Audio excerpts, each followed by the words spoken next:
Hello guys, pag-usapan lang natin ang breaking news. Ayon kasi sa balita, viral, itsurang honeymoon nga raw ang ginawa ni Daniel Padilla at Kyla Estrada sa Japan. Sobrang sweet niya. Grabe nga naman kasi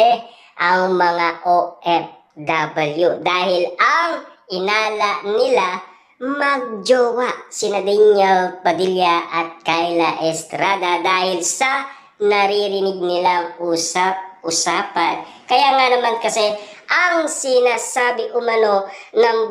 balita na parang itsurang honeymoon na ang bakasyon nina Daniel Padilla at Kyla Estrada, na alam nyo naman siguro sa ganitong sitwasyon pa lamang talagang kikiligin ka dahil sa nakikita ng mga OFW ng mga ayudang pinag-uusapan ng mga Delulu fans at mga netizens, lalong-lalo na kung honeymoon na at sinagad pa ni Daniel Padilla at Kyla Estrada ang kanilang bakasyon na tila usap-usapan ang mga kiligan at arutan at siyempre hindi mawawala ang lambingan ni Daniel Padilla at Kyla Estrada na pinapakita. Siyempre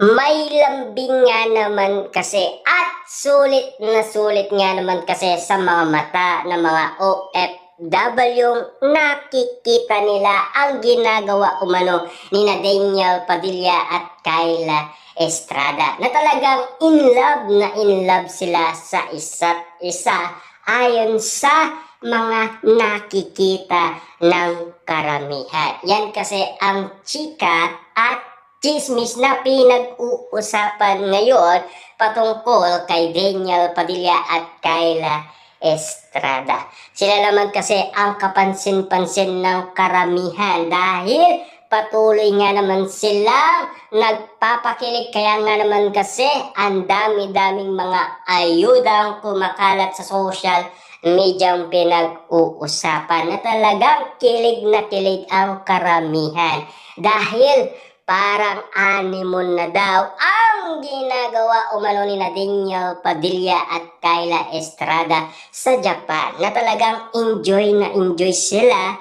at siyempre bonggang-bongga ang pinapakita nilang lambingan sa isa't isa, na talagang binabakuran na ni Daniel Padilla si Kyla Estrada at lalong-lalo na halagang-alaga ni Daniel Padilla si Kyla Estrada ng todong-todo dahil yan ang pinag-uusap